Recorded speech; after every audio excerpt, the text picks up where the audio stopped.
wabarakatuh. Semangat pagi semuanya. Bagaimana kabar kalian hari ini?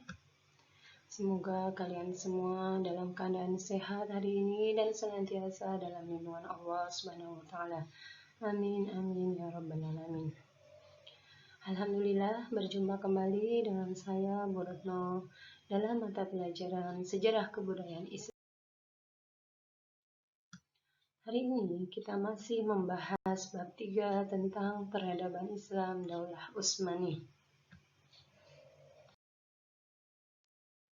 Baiklah, kita mengingat dulu materi yang sudah kita pelajari minggu lalu.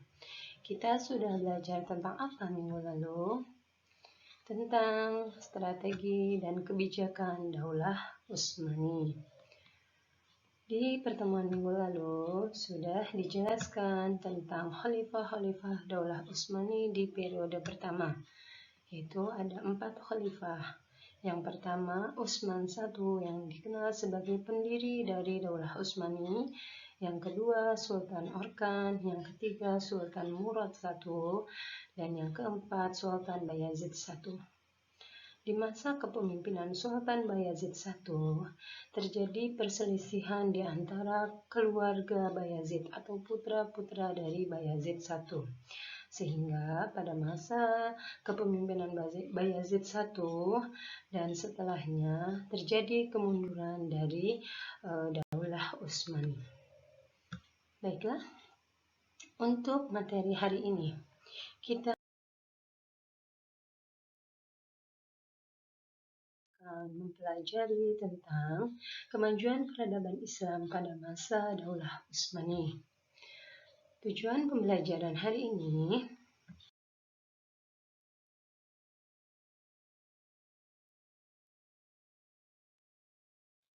yaitu kalian mampu menjelaskan perkembangan peradaban dan ilmu pengetahuan pada masa Daulah Utsmani.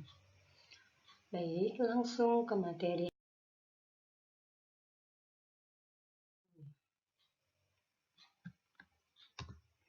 Kebangkitan Daulah Utsmani periode kedua khususnya diprakarsai oleh Muhammad I.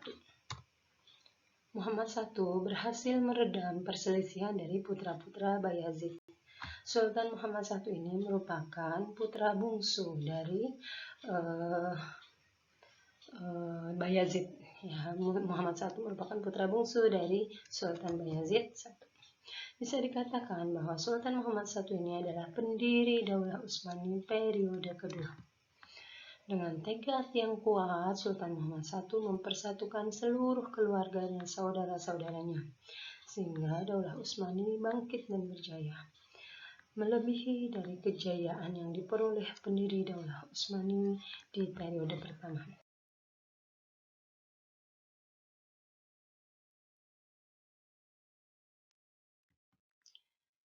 Baiklah, para penguasa Daulah Utsmani di periode kedua yang mampu membawa ke puncak kejayaan Daulah Utsmani, di antaranya yang pertama Sultan Muhammad I yang merupakan putra bungsu dari Sultan Bayazid. Strategi yang diterapkan oleh Sultan Muhammad I menjalin hubungan diplomatik dengan para penguasa dari Bizantium dan Venesia, dengan tujuan agar kedua negeri tersebut tidak mengganggu kerja utamanya, yaitu mendamaikan kekhalifahan Daulah Utsmani. Berkat usahanya yang gigih, Sultan Muhammad I berhasil mengangkat citra Daulah Utsmani sehingga dapat bangkit kembali, yaitu dengan menyusun pemerintahan, memperkuat tentara, dan memperbaiki kesejahteraan kehidupan masyarakat. Sultan Muhammad I merupakan sosok yang sangat cinta kedamaian dan ilmu pengetahuan. Beliau mencintai para fuqaha, yaitu ahli fikih, sehingga beliau memindahkan ibu kota dari Adrianopel ke Busro. Ya, sebagai alasan karena beliau mencintai fuqaha, karena kota Busro sering juga disebut sebagai kota para fuqaha.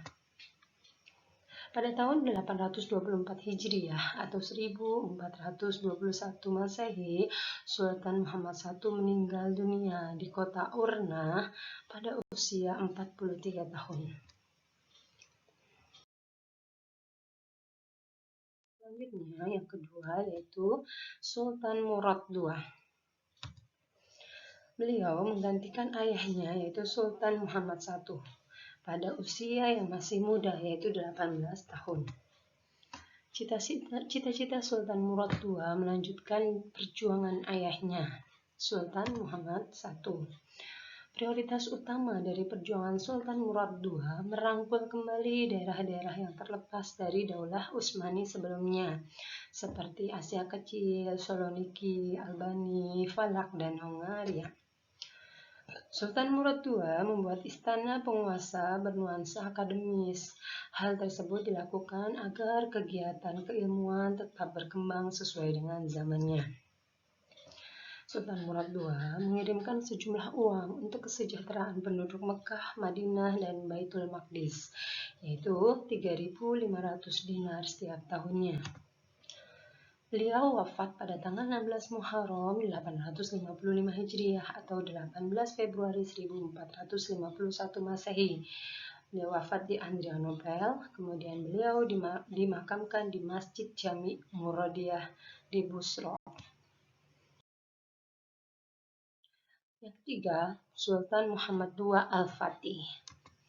Al-Fatih ini merupakan gelar kebanggaan beliau karena beliau berhasil menaklukkan Konstantinopel yang merupakan ibu kota Bizantium atau Romawi Timur. Sultan Muhammad Al-Fatih atau terkenal dengan nama Abu Al-Khairat menjadi pemimpin Daulah Abbasiyah pada Daulah Utsmani pada usia 22 tahun. Sejak kecil beliau sudah belajar kepada para ulama Rabbani. Di antara guru-guru beliau yang pertama, Syekh Samsuddin atau Muhammad bin Hamzah al-Dimashqi al-Rumi. Yang kedua, Syekh Ahmad bin Ismail al-Qurani. Lanjut.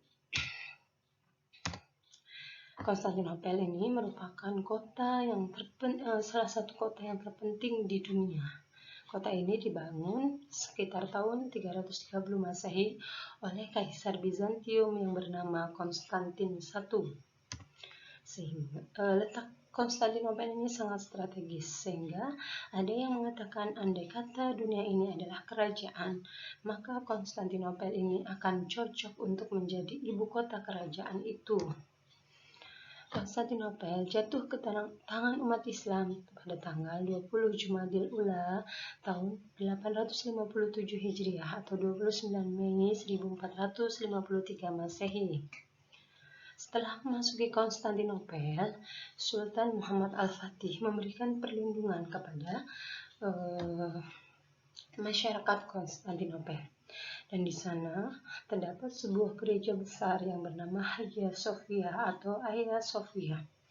Setelah dibersihkan dari salib-salib dan patung-patung, gereja tersebut kemudian dijadikan sebagai masjid bagi umat Islam.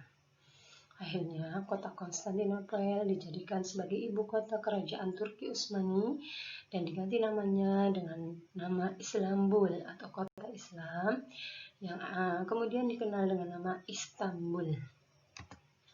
Baiklah. Yang selanjutnya adalah Sultan Bayazid II. Pada masa pemerintahan Bayazid II, terjadi perselisihan dengan saudaranya yang bernama Jem, yang diikuti oleh pengikutnya, yaitu pengikut Jem. Sultan Bayazid II sangat perhatian terhadap pembangunan sarana umum seperti takaya, zawiyah, atau tempat berkhalwat para sufi. Kesejahteraan para guru atau pengajar juga sangat diperhatikan oleh Sultan Bayazid II. Sultan Bayazid II dikenal seorang pemimpin yang mencintai penduduk dua kota suci Mekah dan Madinah. Tanggal 18 Safar 918 Hijriah atau 25 April 1512 Masehi, Sultan Bayazid II menyerahkan estafet kepemimpinannya kepada Sultan Salim I. Sultan Bayazid II wafat dalam perjalanannya ke Daimutika.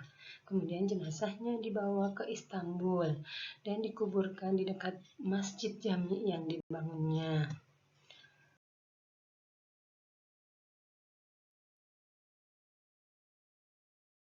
Sultan selanjutnya adalah Sultan Salim I.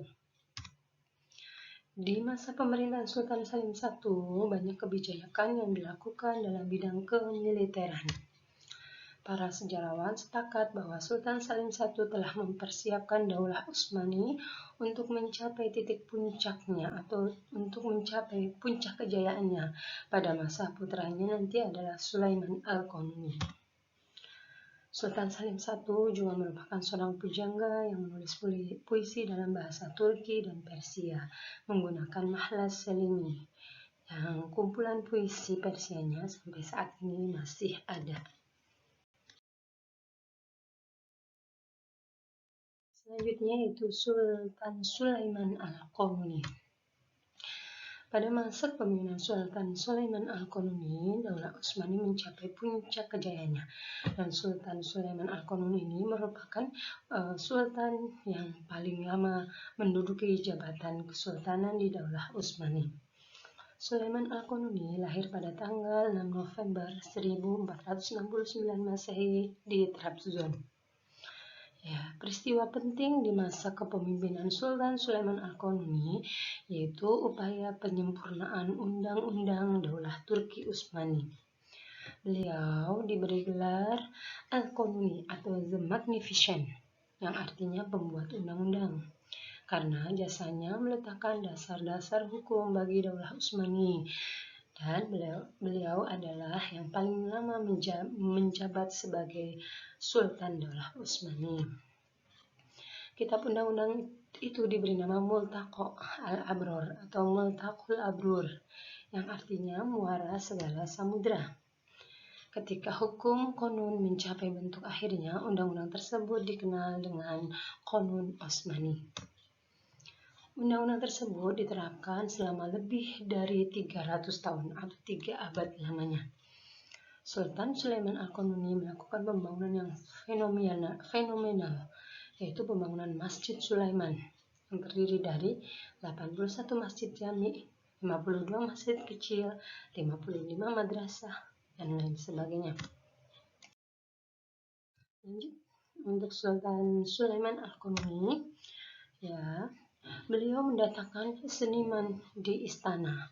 Seniman yang bekerja di istana meliputi pelukis, penjilid buku, penjahit pakaian dari bulu, pengrajin perhiasan, dan penempa emas.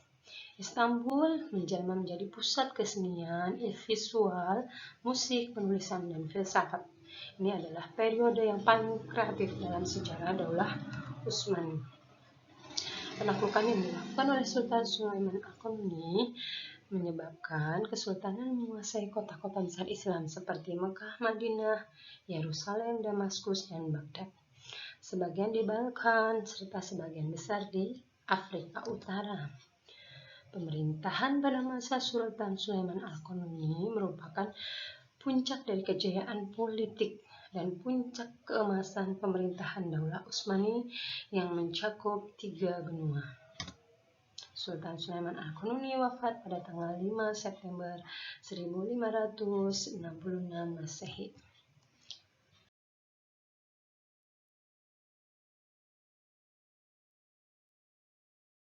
Demikian materi untuk hari ini. Terima kasih atas perhatian kalian semua. Sampai berjumpa kembali. Ibu akhiri. Wassalamualaikum warahmatullahi wabarakatuh.